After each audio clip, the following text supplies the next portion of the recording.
Abrirem a palavra do nosso Deus no livro de Mateus, no Evangelho de Mateus, capítulo 5. Vamos fazer a leitura apenas de um versículo.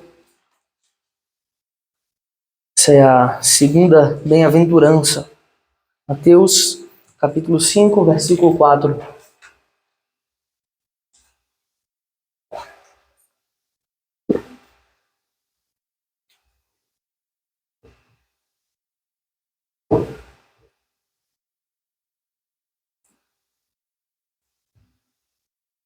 A palavra do nosso Deus diz: Bem-aventurados os que choram, porque serão consolados.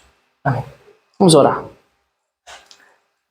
Santo Deus, nosso Pai, Deus eterno e glorioso, nós nos encontramos no Teu santo dia, no dia do Senhor. Agora, Pai, diante da Tua palavra, nós te pedimos que o Senhor nos encha, Pai, com um senso de total reverência pela Tua palavra. Que não está a palavra de Mário, nem de nenhum homem comum, mas a palavra do próprio Deus escrita.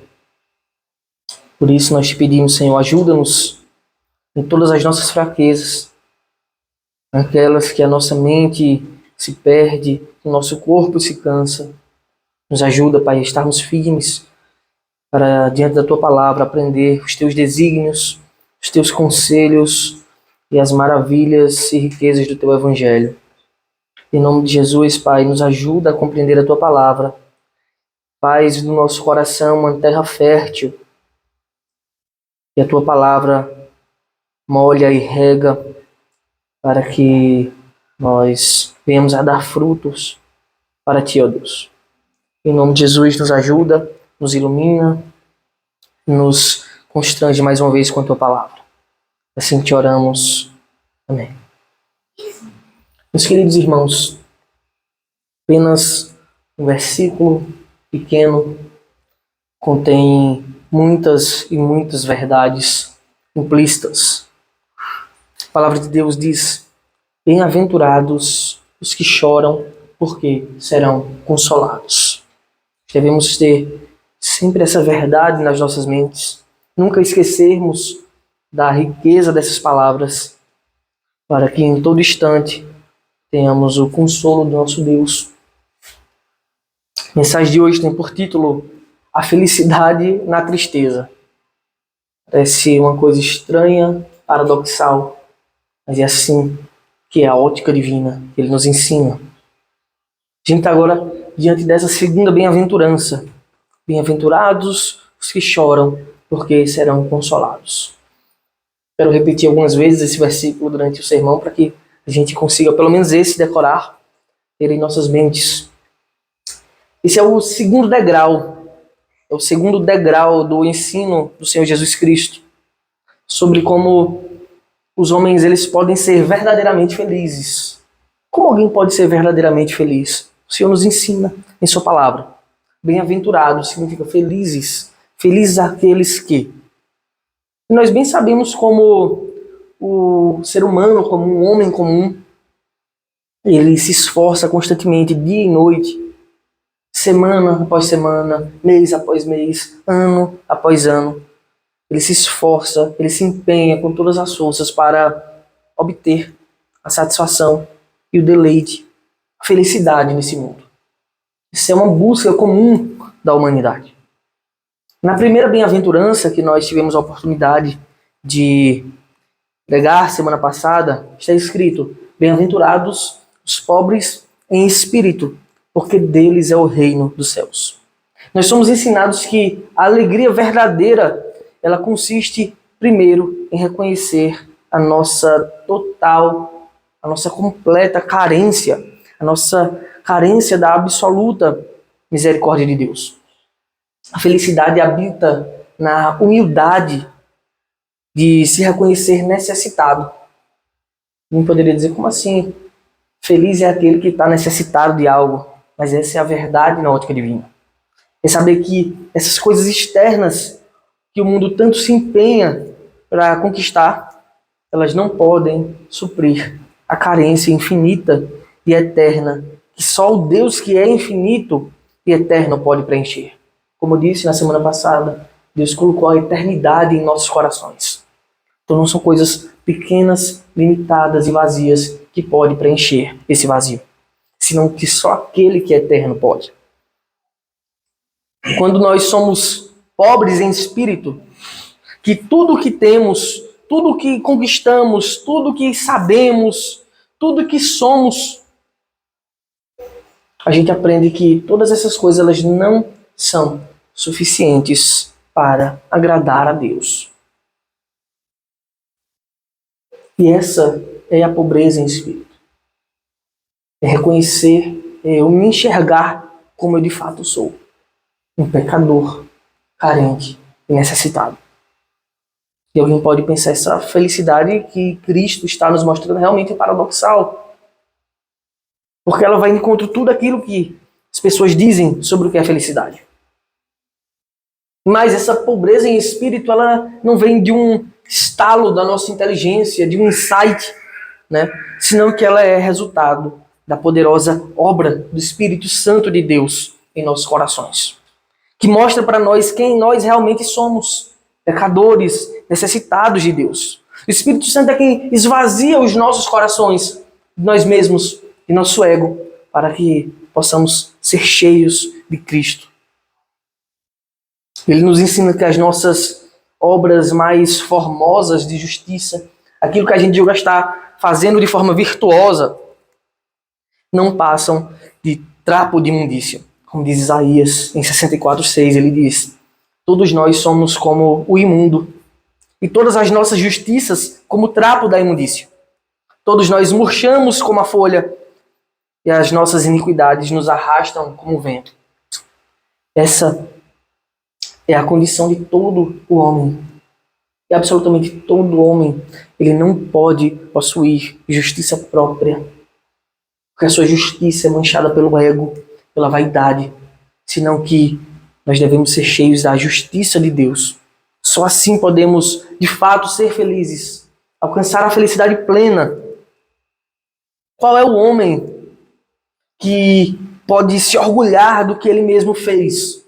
Qual o homem que pode dizer, eu conquistei tudo isso na vida por meus próprios méritos? Alguns arrogantemente poderiam pensar assim, não, eu estudei bastante para isso. Eu ralei bastante, trabalhei bastante. Mas esses homens que pensam assim são como aqueles homens da igreja de Laodiceia, descrita em Apocalipse. Capítulo 3, versículo 17. Está escrito assim: você diz, sou rico, estou bem de vida e não preciso de nada. Mas você não sabe que é infeliz, sim, miserável, pobre, cego e nu. Essa é a condição de todos os homens que confiam nas suas próprias forças, naquilo que conquistou como sendo suficientes. É como aquele homem que avistou uma grande colheita e disse: o que eu farei? Já sei, vou destruir os meus celeiros, reconstruí-los maiores ainda e vou armazenar tudo. E poderei dizer para mim mesmo: come, bebe, regala-te, curte a vida. Mas é louco, ele é um louco. Essa noite te pedirão a tua alma e o que tens para quem está preparado. O que podemos oferecer a Deus nas nossas conquistas? Essa é uma verdade paradoxal. Parece contraditória, mas não é, porque a nossa ótica é manchada pelo pecado. Aqueles que sabem que são pobres, que são carentes, são os que de fato são ricos diante de Deus. E os que se veem ricos, independentes, autossuficientes, como não necessitados de Deus, na verdade esses são pobres, miseráveis, infelizes, estão cegos e nus. Arthur W. Pink, ele escreve que essa obra do Espírito Santo, ela esvazia o nosso coração de nós mesmos e de nossas certezas para preenchê-lo de Cristo. É só aí que podemos entender o quão necessitados nós somos de Deus. Só quando somos esvaziados pelo Espírito Santo, quando Ele nos revela que nós não temos nada para oferecer a Deus, e que podemos, de fato, compreender o tamanho da nossa miséria e fraqueza. As duas primeiras bem-aventuranças expostas por Cristo no Sermão do Monte, o início do Sermão do Monte, e por sinal ele começa com esse tema extremamente importante, o que é de fato um homem feliz. Se ele começa assim o seu maior sermão, isso diz muito sobre a busca dos homens sobre a felicidade. Essas duas primeiras bem-aventuranças, elas nos ensinam, meus irmãos, a como nós devemos nos enxergar na ótica correta. Para que nós possamos entender como de fato ser felizes. E a verdade é que é como se nós estivéssemos diante de um grande espelho e agora nós podemos nos enxergar e começar a perceber as nossas falhas, as nossas anomalias, mas só diante desse grande espelho que é a palavra de Deus, que são essas bem-aventuranças.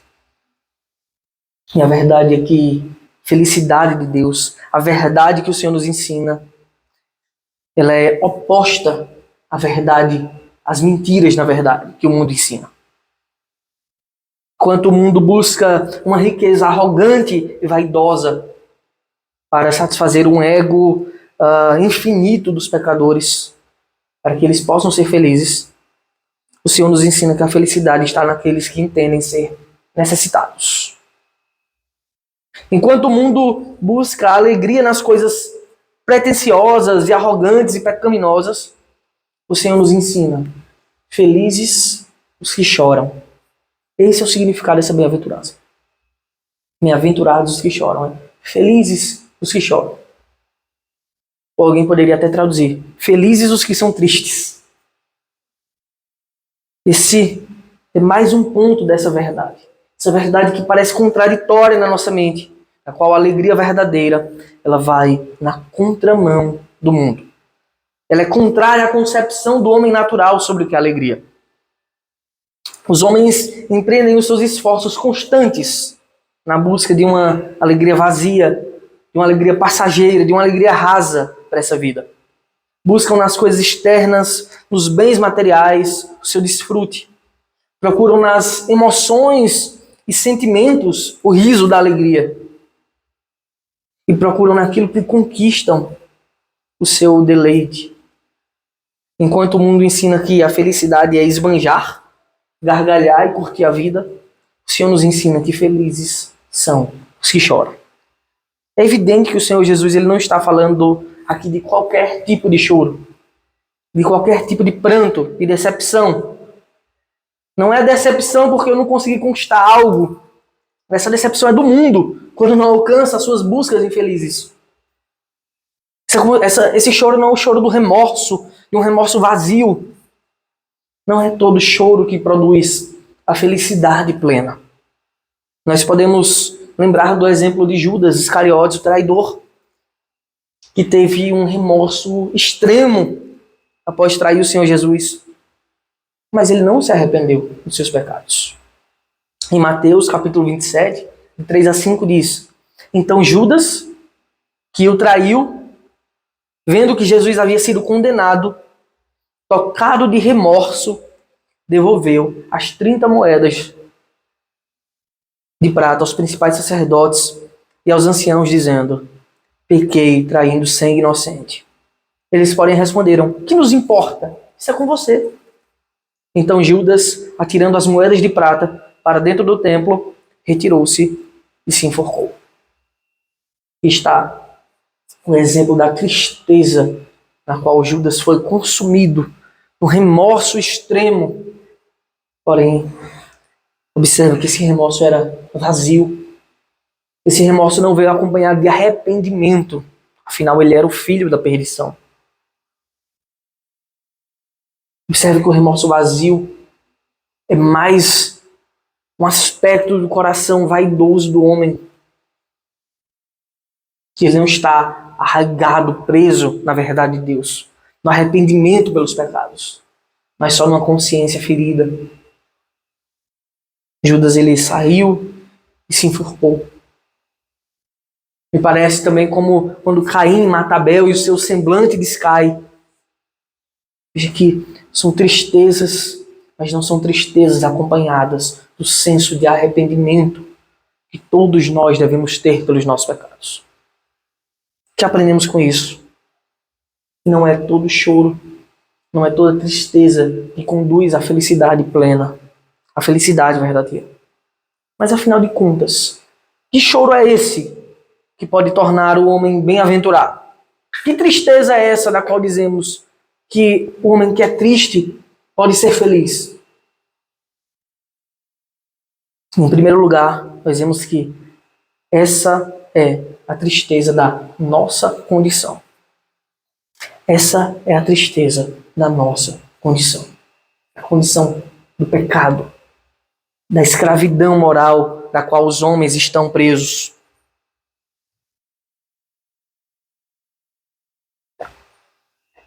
O choro que produz uma alegria verdadeira é aquele choro, meus irmãos, que é amargo pelos nossos pecados. É a tristeza pela nossa condição caída. É a tristeza por causa do pecado que habita em mim. É a decepção gerada pela consciência da nossa incapacidade de fazer o que é justo diante de Deus. É a tristeza gerada pela nossa incapacidade de buscar a Deus e de cumprir a sua santa lei por nós mesmos. Todos nós que já buscamos a Deus por algum momento, é porque Ele veio e nos amou primeiro. Ele agiu em nossos corações primeiro. Isso me lembra da angústia apresentada pelo apóstolo Paulo em Romanos 7. Eu convido você a abrir comigo sua escritura. Romanos capítulo 7.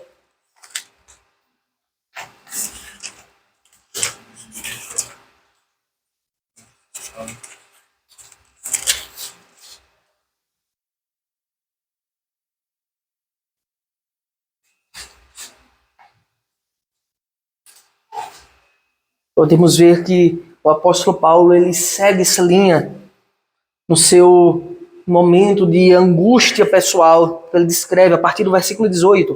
Diz assim, 18 a 23. Porque eu sei que em mim, isto é, na minha carne não habita bem nenhum, pois o querer o bem está em mim, mas não realizá-lo. Porque não faço o bem que eu quero, mas o mal que não quero, esse faço. Mas se eu faço o que não quero, já não sou eu quem o faz, e sim um pecado que habita em mim. Assim encontro esta lei. Quando quero fazer o bem, o mal reside em mim. Porque segundo o homem interior, tenho prazer na lei de Deus. Mas vejo nos meus membros outra lei, que guerreando contra a lei da minha mente, me faz prisioneiro da lei do pecado que está em meus membros. Essas palavras do apóstolo Paulo, meus irmãos, nestas palavras nós podemos enxergar muito bem como funciona a verdadeira felicidade de Deus. E como o Senhor Jesus nos apresenta cada degrau das bem-aventuranças de uma forma bem ordenada. Primeiro, observamos a pobreza. Eu peço que você continue com esse texto aberto de Romanos 7. Observamos a pobreza em espírito. É só assim que reconhecemos a nossa total carência, a nossa total necessidade e misericórdia de Deus. Paulo escreve no versículo 18, porque eu sei que em mim, isto é, na minha carne não habita bem nenhum, pois o querer o bem está em mim, mas não realizá-lo. Paulo agora ele começa a se esvaziar de si mesmo, dizendo, eu sou incapaz. Ele reconhece ser pobre em espírito. Eu sou incapaz de cumprir a vontade de Deus. Segundo, já dos versículos 19 a 23, nós podemos observar a angústia e a tristeza do apóstolo ao reconhecer que o pecado faz um estrago terrível na vida de todos os homens. O pecado escraviza, o pecado mata, o pecado é a pior das chagas, o pecado é o câncer da alma.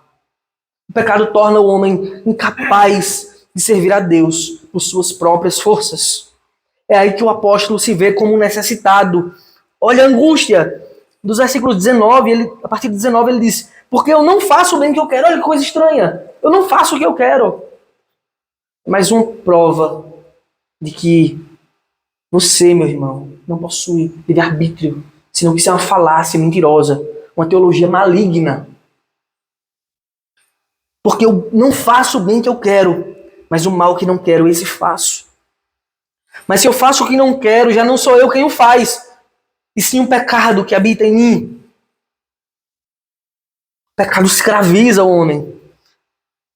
E ele finalmente diz assim: encontro esta lei, quando quero fazer o bem, o mal reside em mim. Então eu não consigo por mim mesmo. Porque segundo o homem interior tem prazer na lei de Deus. Nós temos prazer na lei de Deus, porque ele já nos transformou. Mas nós ainda vemos nos nossos membros, como o apóstolo Paulo, mas vejo nos meus membros outra lei, que guerrando contra a lei da minha mente, me faz prisioneiro da lei, do pecado que está nos meus membros. Essa, meus irmãos, é a consequência da queda do pecado. Ela torna todos os homens escravos do pecado. Essa é a pobreza em espírito. Essa é a pobreza de se ver necessitado. É a obra do Espírito Santo.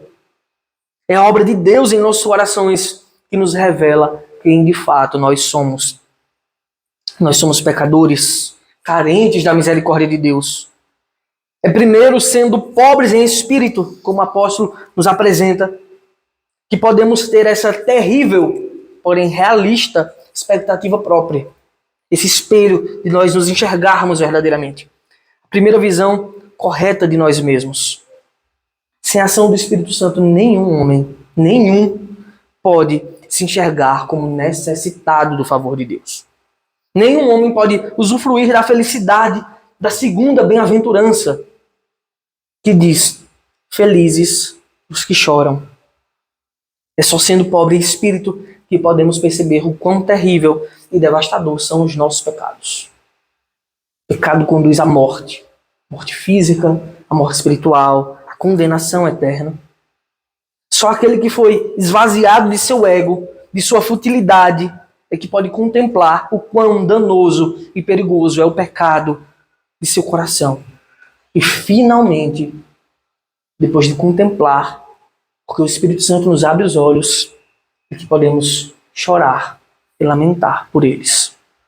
Esse, meus irmãos, é o choro triste que produz alegria verdadeira, que produz alegria eterna, alegria perene.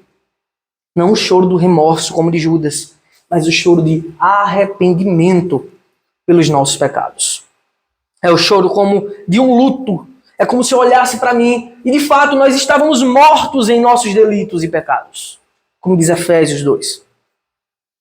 O choro do luto, eu olho para mim, olho para a minha condição e penso assim como o apóstolo Paulo pensou, escreveu no versículo 24, ele diz: miserável homem que sou, quem me livrará do corpo desta morte?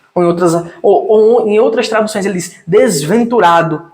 É o contrário de bem-aventurado. Quem me livrará do corpo desta morte? Essa tristeza, esse choro, esse lamento pelo pecado é o lamento verdadeiro que produz alegria. Quando nós nos reconhecemos como Paulo, totalmente incapazes, totalmente necessitados, totalmente agora esvaziados do nosso ego. Não é aquele ego que a gente se mostra para o mundo, mas a gente sempre se apresenta como os mais corretos. Nós somos pecadores. Ninguém poderia perguntar: que alegria há em toda essa felicidade?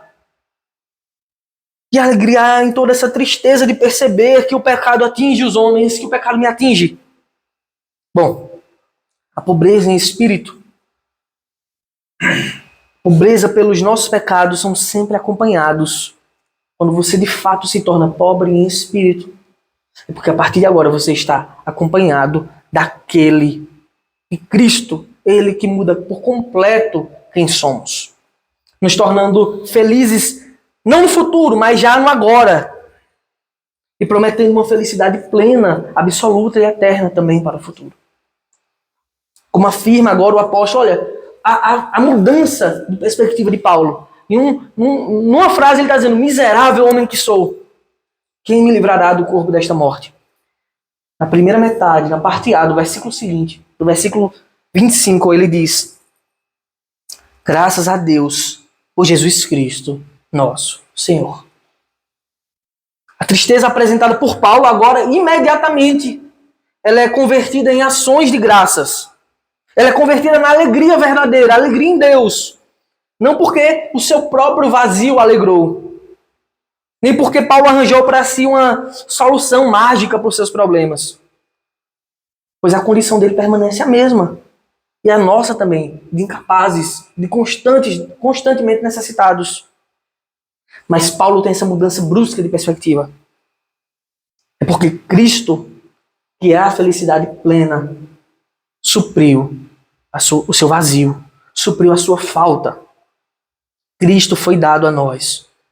Por aquele que foi pobre em espírito. É por aquele que chorou. Ele que, como está escrito, foi homem de dores, que sabe o que é padecer. É por ele. É por aquele que, mesmo sendo justo, perfeito e santo, se entregou na cruz, no nosso lugar, na cruz do Calvário, para pagar a pena dos nossos pecados, para nos justificar de nossas transgressões. Irmãos, foram os meus pecados que seguraram o martelo, que pregaram as mãos de Cristo na cruz. Foram os meus pecados. Foram de vocês também. Os nossos pecados são sujos, são malignos. Os nossos pecados são perversos. Eles são uma afronta constante e infinita ao Deus que é santo, que é amoroso, que é justo. Por isso que, quando nós somos confrontados pela palavra, pelo Senhor, pelo seu Espírito, com os nossos pecados, é por isso que nós choramos, porque eles são terríveis. Eles nos escravizam, eles nos afligem. Foi por eles que o Deus inocente se fez carne e morreu. Nós devemos chorar os nossos pecados, porque eles afrontam a santidade e o amor infinito de Deus. E ao mesmo tempo esse choro, aqui é a verdade, a felicidade paradoxal de Deus. Ao mesmo tempo esse choro que nos aflige, esse choro ele produz em nós uma felicidade que é imutável, que é indescritível, porque nós somos salvos de nós mesmos. Ao passo que aquele que é humilde, que é pobre em espírito, ele chora ao perceber o quão terrível ele é. O quão afrontoso ele foi diante de Deus, o Deus bom e justo que deu sua vida. Ao mesmo tempo, nós nos alegramos, porque que Deus tão bom é esse?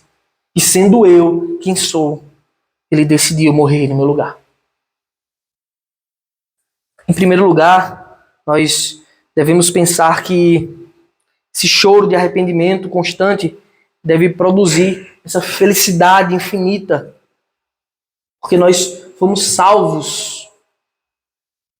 Em primeiro lugar, porque só chora, meus irmãos, o arrependimento, aquele que foi, de fato, alvo da graça de Deus. Aquele que teve, de fato, tiveram, de fato, seus espíritos empobrecidos e reconheceram a sua pequenez diante de Deus para serem carentes do Pai. Em segundo lugar, porque todos os que são salvos pela graça de Deus recebem, de fato, uma salvação plena e verdadeira, uma salvação eterna. E já desfrutam, não é que desfrutará ainda, mas já desfrutam das bênçãos de serem filhos de Deus, não agora, da regeneração, do perdão de todos os pecados. Nisso consiste a nossa felicidade. Nós percebemos que somos terríveis, somos maus. Quando nós lemos aqui os 10 mandamentos, a lei de Deus, você poderia até dizer, não, eu nunca matei, nunca roubei. Mas você começa a pensar, mas cobiçar eu já cobicei bastante. Mas pensar o que não devia eu já pensei. E fazer aquilo eu já fiz. Nós afrontamos o Senhor em todas as coisas. Mas Ele decidiu nos perdoar. Ele decidiu morrer em nosso lugar. Essa é a verdade perfeita. É a felicidade plena revelada a nós. Em terceiro lugar, todo aquele que foi alvo da graça de Deus ele não, presta atenção, aquele que foi alvo da graça de Deus, ele não pode cair do seu estado de graça. Ele não pode perder a salvação. Quem prega isso nunca entendeu o básico da Escritura. Você não pode perder a salvação se você é um crente verdadeiro. A resposta é porque ela nunca dependeu de você. Se ela dependesse de você, você nunca nem teria ela. Você não pode perder a salvação porque Ele é quem nos deu tudo. Ele é quem nos abriu os olhos para sermos pobres em espírito. Ele é quem enviou o seu Filho.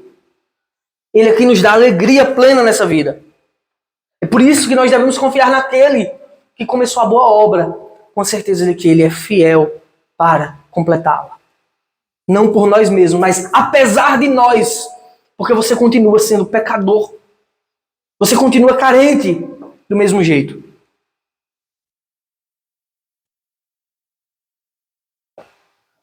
Em quarto lugar, todos os que são pobres em espírito, eles já possuem o reino dos céus.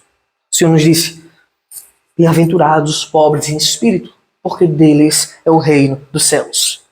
É onde habita Deus. É onde está o Todo-Poderoso. Onde está o glorioso, o onipotente Criador. Nós temos a promessa de habitar com Deus. A felicidade que Deus nos dá, ela é plena, uma felicidade imutável. O mundo, ele não tem condições de alcançar, nem de comprar essa felicidade. Mas ela é dada para nós de graça. Olha outra coisa paradoxal. O mundo pode juntar tudo que tem e tentar oferecer a Deus uma troca. Ele não conseguirá essa felicidade. Mas a nós, os seus filhos, ele dá de graça. De graça. É um paradoxo para os homens saber que a felicidade está na tristeza de saber o quão terrível nós somos, o quão pecadores nós somos. É só sabendo disso que nós nos enxergamos necessitados e podemos desfrutar da graça infinita e imutável de Deus. O reverendo Hernandes Dias Lopes, ele diz que o choro pelo pecado, ele pavimenta a estrada para a Nova Jerusalém, e que é muito melhor derramar lágrimas de arrependimento do que lágrimas de desespero. Em segundo lugar, meus irmãos, a nossa felicidade consiste porque há para nós uma promessa de consolo. O Senhor nos promete um consolo verdadeiro.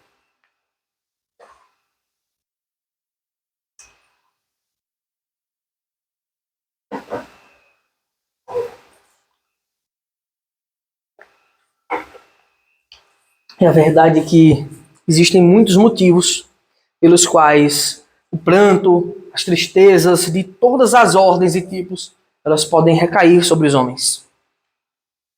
Mas a verdade é que algumas tristezas, elas virão sobre muitos homens como consequências futuras por uma vida desregrada, por uma vida ímpia, por uma vida arrogante diante de Deus. Se por um lado são bem-aventurados os que choram pela sua condição de pecado e não se conformam com seus próprios erros, mas buscam em Cristo a redenção, o perdão por eles, como nós estamos buscando hoje aqui, e Deus os faz felizes. Por outro lado, há uma grande placa de alerta, acesa, piscando na palavra de Deus, para que aqueles que se julgam autossuficientes, aqueles que julgam extrair dessa vida a alegria e se esquecem de Deus. Há uma grande placa de alerta. E muito mais. Não só se esquecem ou fazem pouco caso dos seus pecados, como muitos desses homens, eles vivem como se não fossem prestar contas dele diante de um juiz. Como se não fossem estar diante do tribunal de Deus naquele grande dia. E como a maioria dos homens, eles fazem questão de se deleitar nos seus pecados. Não só eles vivem no pecado, como extraem deles a sua felicidade. Pela felicidade rasa, pela felicidade maligna. Eles afrontam a santidade de Deus se divertindo naquilo que há de mais vil, naquilo que há de mais contrário à palavra de Deus. Eles se deleitam nos seus adultérios, nas suas mentiras, nas suas cobiças, nos vícios de todos os tipos. Eles se deleitam ao blasfemar contra Deus. Eles se deleitam ao pecar contra o próximo. Eles cometem toda sorte de pecados e coisas desagradáveis a Deus, como se não fossem prestar contas diante do juiz do universo. Há uma grande placa de alerta para esses homens.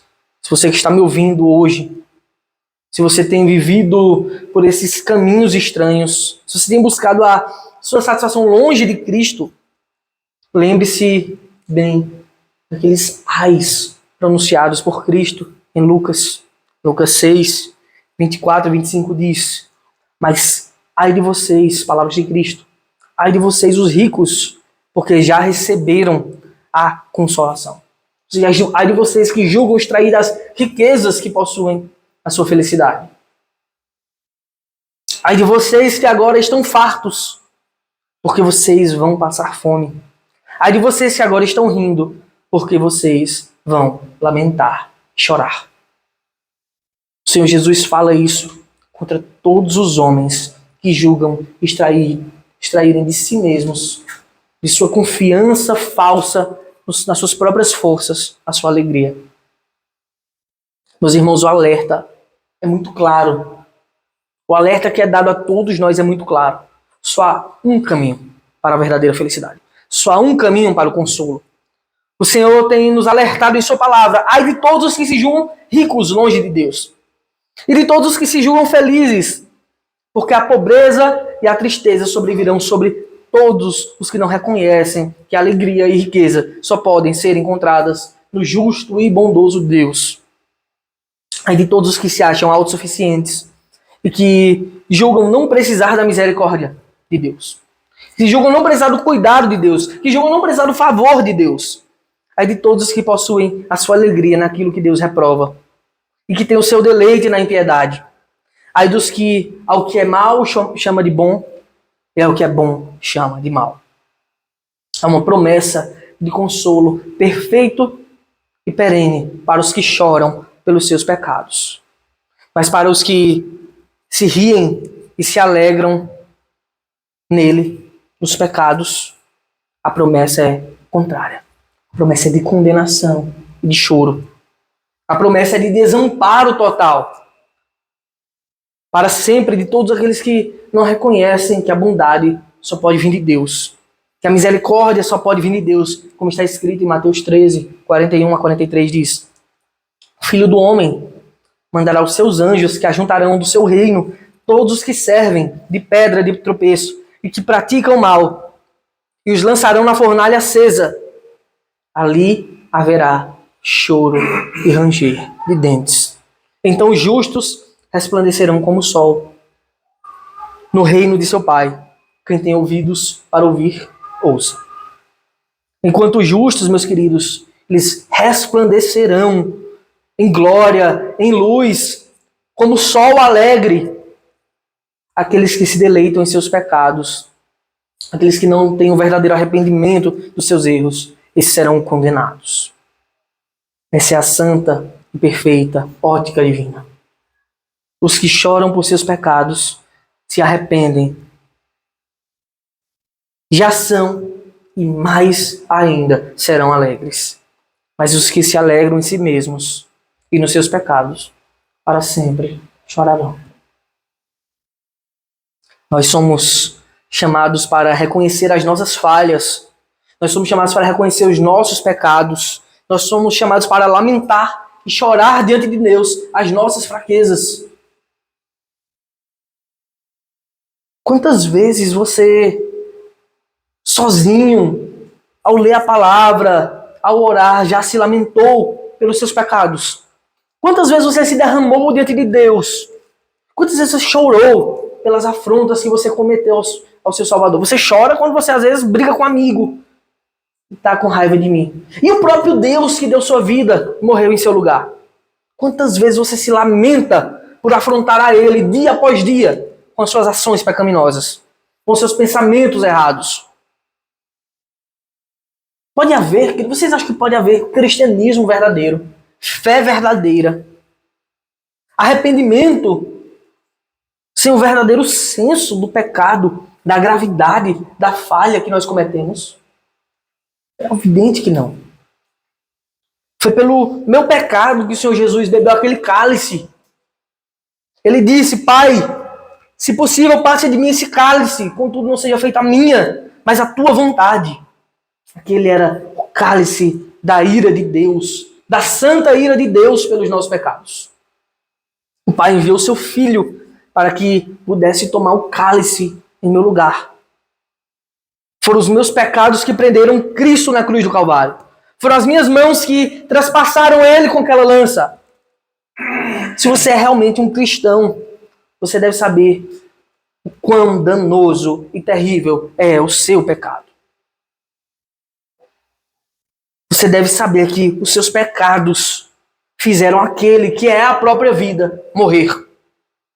Seus pecados fizeram aquele que é a própria luz se apagar. Aquele que é a própria alegria se entristecer. Tudo isso para que você que estava morto pudesse viver. Para que você que estava em trevas pudesse ter luz. Para você que estava triste e desamparado pudesse ser bem-aventurado, feliz em Cristo. A verdade é que não podemos sentir prazer no pecado. Devemos estar enojados desse mal que cometemos. Devemos chorar verdadeiramente, arrependidos e lamentar pelos nossos pecados, pelos nossos erros, pelas nossas falhas. Pecado é errar o alvo. E quantas vezes nós não temos errado dia após dia?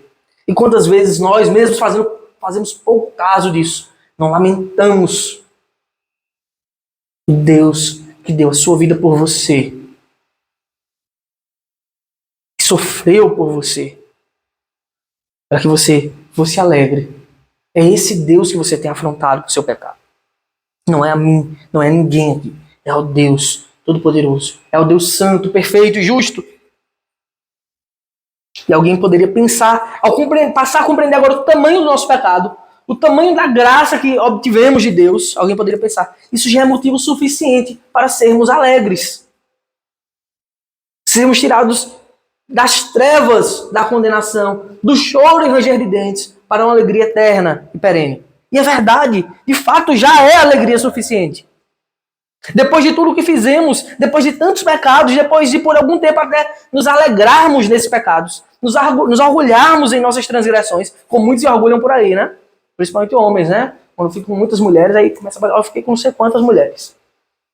Aí o outro se orgulha dos seus esquemas corruptos. Arranjei um jeitinho ali que eu vou ganhar muito dinheiro agora. Quantas vezes nós já fizemos coisas parecidas?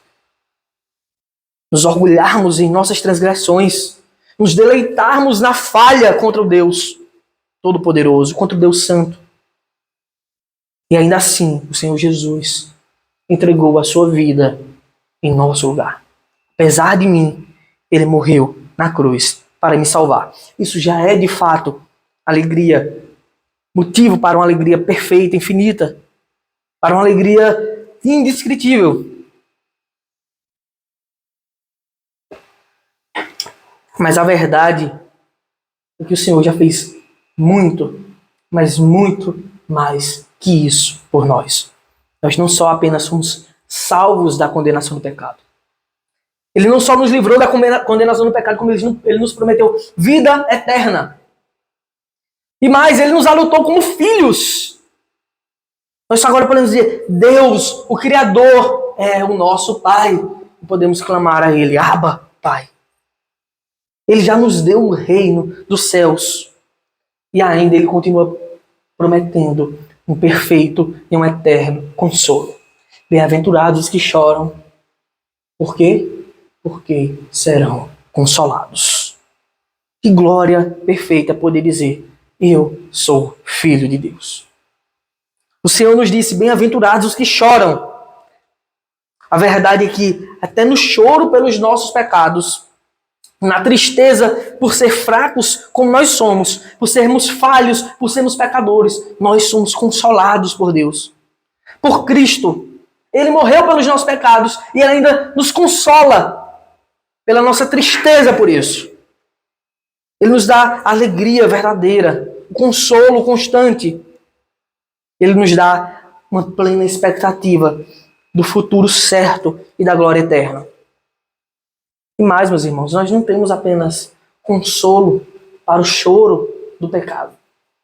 O Senhor, Ele nos consola em várias áreas da nossa vida. Nas disciplinas, quando nós erramos, e nós estamos muitas vezes ali sofrendo por algum motivo, por conta dos nossos erros, nós somos consolados em meio à dor. Porque a sua palavra nos diz que o Pai, Ele corrige o Filho a quem ama.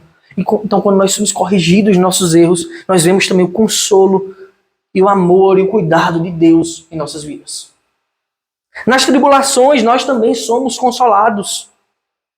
Pois a sua palavra deixa claro que é por meio delas que Deus forja a santidade em nossos corações. E nos aproxima de Cristo pelo seu amor. Nas necessidades e nas dores, nós também somos consolados por Deus. Ele que é o Deus provedor. Ele que é o Deus gracioso. Ele nos ensina, como também ensinou o apóstolo Paulo muitas vezes, a nos deleitarmos nele plenamente, dizendo a nós, a minha graça te basta. Nós somos consolados por Deus constantemente. Então, se você chegou aqui achando que ia ouvir coisas do tipo, eu tenho segredo para a felicidade, é o pensamento positivo. Isso é mentira. Isso é heresia. A palavra de Deus é o que nos guia. O amor de Deus e o seu consolo está sobre a igreja de Deus. E sobre os seus eleitos, de modo que não falta um segundo sequer de consolo para o seu povo. Para aqueles que realmente choram. Porque Cristo não mente. Ele não é filho do homem para mentir. Ele não é homem para se arrepender. Nós já desfrutamos da alegria de sermos servos de Deus. Essa alegria é gratuita. Essa alegria é imerecida. Essa alegria é inalcançável. O que torna ela ainda muito mais alegre. Porque me foi dado de graça aquilo que eu nunca poderia conquistar. Nenhum homem poderia alcançar essa alegria. Nenhum homem poderia alcançar a paz de Deus, que em meio a todas essas circunstâncias, essas tristezas, tribulações, fraquezas e dores, nós continuarmos em paz. Porque a paz que Ele nos dá excede todo o entendimento. Por fim, meus queridos, nós somos lembrados na palavra de Deus que ainda resta um consolo especial para o povo de Deus. Ainda resta um consolo para aqueles que foram pobres em espírito. Ainda resta um consolo para aqueles que choram verdadeiramente os seus pecados. Quero que você abra comigo a sua Bíblia no livro de Apocalipse, no penúltimo capítulo da Bíblia, Apocalipse 21.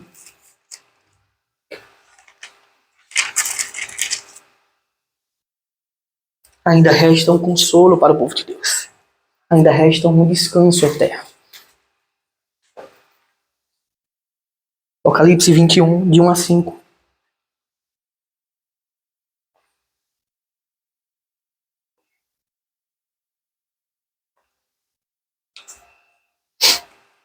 Está escrito: E vi novo céu e nova terra, pois o primeiro céu e a primeira terra passaram, e o mar já não existe. Vi também a cidade santa, a nova Jerusalém, que descia do céu, da parte de Deus, preparada como uma noiva enfeitada para o seu noivo.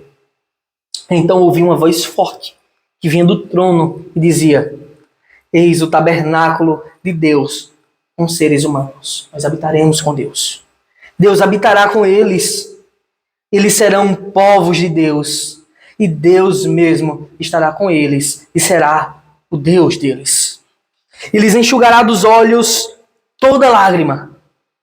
E já não existirá morte. E já não existirá mais morte. Já não haverá luto, nem pranto, nem dor.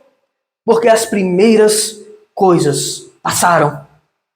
E aquele que estava sentado no trono disse: Eis que faço novas todas as coisas. E acrescentou: Escreva, porque estas palavras são fiéis e verdadeiras. Essas palavras são fiéis e verdadeiras. Você é chamado hoje, meu irmão, para já agora desfrutar do consolo de Deus. Já agora no presente, ainda desfrutar das riquezas do reino de Deus. Mas ainda por toda a eternidade, desfrutar da alegria infinita, da certeza de que a tristeza ela vai ser extinta. Não haverá mais possibilidade de tristeza para o povo de Deus. Esse é o consolo final. Não só que seremos invadidos de uma alegria infinita, como a própria tristeza, a própria morte será aniquilada. Essa é a oportunidade que você tem de rever a sua vida, de se enxergar agora na ótica dessas bem-aventuranças, como um pobre, como um necessitado, como um carente. É a oportunidade que você tem de chorar pelos seus pecados, de chorar a sua miséria, de chorar a sua fraqueza e de depositar em Jesus a sua confiança. Essa é a oportunidade que Deus te dá de conhecer a verdadeira felicidade que só pode vir do verdadeiro Deus, Cordeiro de Deus, que tira o pecado do mundo. Arrependa-se do seu pecado e seja por ele curado. Por outro lado, os versículos de 6 a 8 de Apocalipse 21 dizem assim: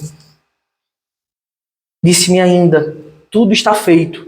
Eu sou o Alfa e o Ômega, o princípio e o fim. Eu a quem tem sede darei de graça da fonte da água da vida. O vencedor herdará estas coisas, e eu serei o Deus dele, e ele será o meu filho. Quanto, porém, aos covardes, aos incrédulos, aos abomináveis, aos assassinos, aos imorais, aos feiticeiros, aos idólatras e a todos os mentirosos, a parte que lhes cabe será no lago, que está queimando com fogo e enxofre, a saber, a segunda morte. Você tem a oportunidade hoje de voltar aos braços do Pai, de reconhecer a sua miséria, de reconhecer que só em Cristo há redenção verdadeira. Que o Senhor aplique a sua palavra em nossos corações, meus irmãos. Amém. Vamos orar. Deus eterno e glorioso,